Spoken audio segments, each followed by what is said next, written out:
Well, good morning and thanks for joining us here for our 8:30 stream show. It is Friday, July 3rd. I'm Mitch Carter. We'll get you over to Byron Douglas here to look at your fourth forecast in just a moment after a few quick headlines from this morning. Starting off here in new what we had on Sunrise, good news for Jasper as Press Steel Corporation says they're going to bring back Jasper Rubber Products. Now, Press Steel is a family-owned company based out of Fort Wayne, and officials say they plan to restart operations in Jasper this summer and rehire former employees. This comes after Jasper Rubber's parent company, First Brands Group, went bankrupt earlier this year. Officials say they're excited to bring the 77-year-old company back to the community, with operations there continuing under the Jasper Rubber name. And new information as well, this time overnight on a shooting here in Evansville. Police saying the person accused in the shooting claims he did it in self-defense. The information in this morning's police reports say that the situation happened after 7:30 last night when two men got into a fight in an alley on Ravenswood Drive near South Albert Boulevard. Police say they found a man with a gunshot wound who was taken to the hospital, but we don't know his condition right now. Police do say there were a lot of witnesses there to interview, so they are still investigating, but of course throughout the day here, if we learn more, we'll share it with you both on air and online at 14news.com. And in more continuing coverage now from the Gibson County triple murder trial, Patrick Waite is clear of his charges. He was facing 3 counts of murder and 1 count of attempted murder after a shooting last May. 14 News reporter Emma Beck was in the courtroom for us all week long and heard from Waite's family after that verdict came down. Here's what they had to say. It's been a year since 78-year-old Patrick Waite shot his family in their Hobstadt home, killing 3, including his wife. But Thursday afternoon, a Gibson County jury found him innocent. It was definitely emotional, intense, seeing your loved one up there and being challenged in ways that you know for yourself are not true. But I knew at the end of the day that the truth would come out, and I held my faith in God and in the community, and we've seen that today. Through 6 days of trial, Patrick's defense team was able to prove that the night of the shooting, he acted in self-defense. We feel very good. We said from day one this is a clear case of self-defense. The jurors agreed with us. We're very grateful for the jury. His defense says Patrick had fear for his life for years, starting after his wife Alma moved her family into his home. They say this all culminated when members of the family charged towards Patrick and planned to kill him. And that's when the shooting happened. This is a tragedy for everyone involved. My heart goes out to the family, to everybody who has suffered as a result of what happened here. This version of that night's events poked holes in a lot of eyewitness testimony from Alma's family members who were in the home at the time. And although the state showed evidence like crime scene photos and Patrick's 911 call from that night, they were unable to prove beyond a reasonable doubt that he committed murder. I'm still in shock. I'm still stunned, and the danger to me and my family is not over. Patrick's family says although he is in the clear, they are afraid the jury's decision could cause safety issues for them. If you were in the courtroom, you heard that these people work for the Mexican drug cartel and were enforcers, whatever that means. That's not a world that I live in, and so fear of retaliation is certainly on my mind. Patrick's family says they'll now look to bring awareness to the dangers of elder abuse. Shifting gears now and happening today, kind of a fun one here, the Celebrate Freedom Blood Drive. It started this morning at the Red Cross location on Stockwell Avenue. With 88 appointments available, Red Cross staff hoping to see all those slots filled. And they say this every year. The summertime, the months here, they lead to a strong decline in blood donations. If you'd like to give, you can find a link to do so to sign up and donate on 14news.com. And finally, of course, many July 4th celebrations kicking off tonight already here in the Tri-State. As we know, Newburgh is celebrating all day long with their America's 250th parade this morning. Everything wrapping up the riverfront with fireworks at sunset. And in Owensboro, it's a special edition of Friday After 5 that ends with a big drone show at 9:15. As for Davis County as a whole, their hometown Freedom Fest is at Panther Creek Park. Fireworks at 9 tonight. And Henderson's Independence Day celebration starts at 5 and ends with those fireworks at 9:15. And Madisonville, their fourth fest, kicks off with live music at 5:30. Of course, I went through a couple of them there. That is just a few of the events that are happening today. So many more, including those that are happening tomorrow as well. You can go on to 14news.com right now for an entire list of events from every area in the Tri-State happening this weekend. You can find all locations and times.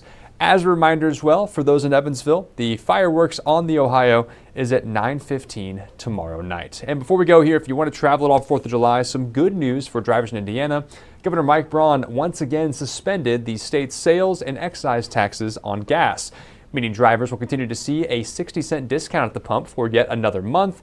According to AAA, Indiana actually has the cheapest gas prices in the country, averaging around $3.10 a gallon. Obviously, that video on your screen there was old.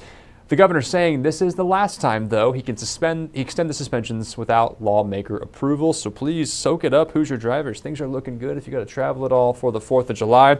For those joining us here, 30-ish of you this morning, really appreciate you. Stick around, though. After the break, we're going to have more from 14 First Alert meteorologist Byron Douglas going over what to expect in your 4th of July forecast. For those joining us, though, please have a safe and happy 4th. We'll see you back here bright and early on Monday morning. Take care.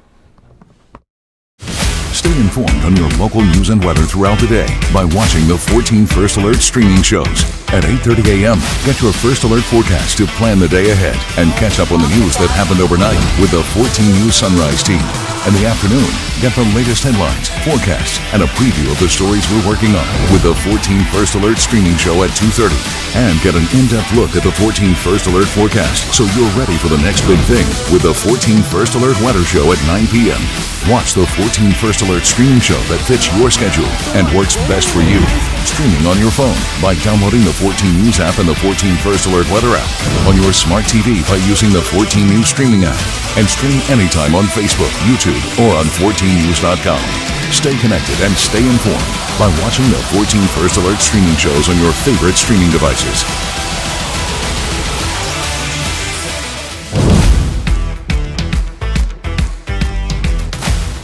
Good Friday morning on this July 3rd. I know a lot of folks are on holiday. Thanks for tuning in.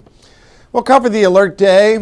We're looking at heat indices again up in that range, up as high as 112.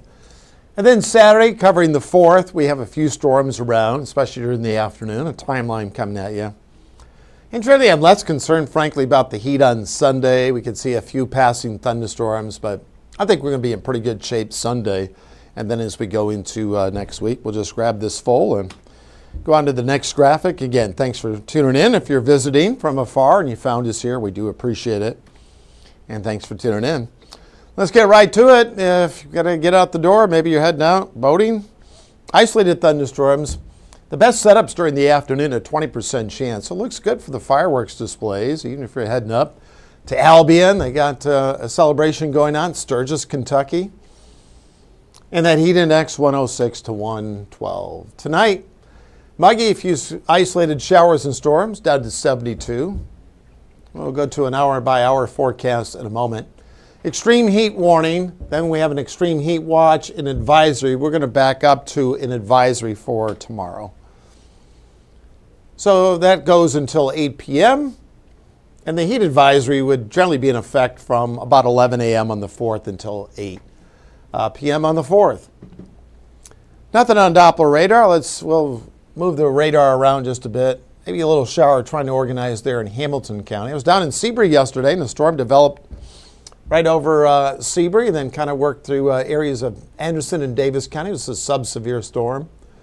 Had warnings earlier back in Iowa, back through about North Platte, Nebraska, and that's where the most active part of showers and storms will be today. If you're going to Chicago, regionally, Charlotte, got friends and family coming in from Atlanta, Dallas, or connecting flights, you're good to go. If you're traveling St. Louis, Cincy, Nashville, should be good to go. Let's run down our temps. The Ohio River has fallen quite a bit. Let's take a look at our temps. 83 now, so I mean it's going to be hot. 80 in Fairfield, so we're in the 80s. And the dew points are in the 70s, and the feel-like temperature feels like 100 now in Huntingburg. So the next hour, the heat indices are going to jump, and they're going to be well into the 100s. Here's the heat index forecast, 106, 107.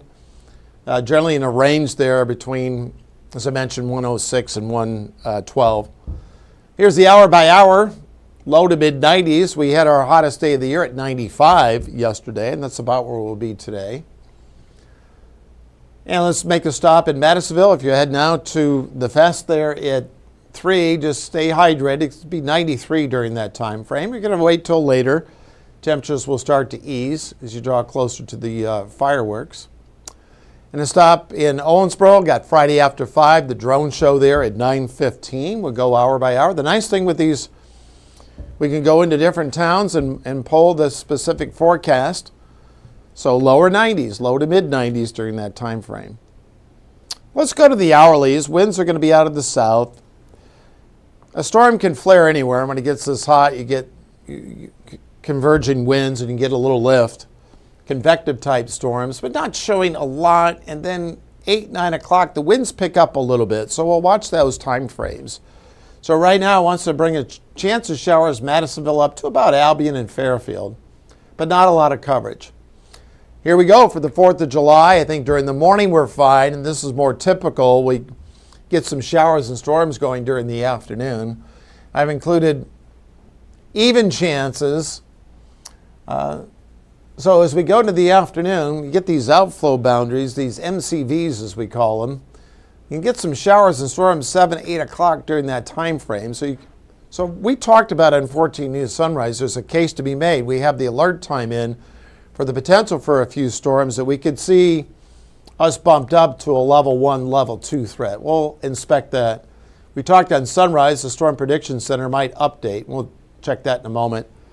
And then on Sunday, we could see around early, then again later in the day. But I'm less concerned about Sunday, even though we have chances for rain. Here we go on Saturday. I still think there's, based on what I'm seeing from the in-house guidance, we could be bumped to an isolated threat, not a tornado threat. In some areas, perhaps scattered severe storms. But the official word comes from our friends in Norman, Oklahoma, from the Storm Prediction Center. So we're in a general risk for some gusty thunderstorms. A similar story on Sunday. So right now I'm seeing a case that we might drop the alert day for Sunday. So a general risk for some gusty thunderstorms, but we'll keep it in place.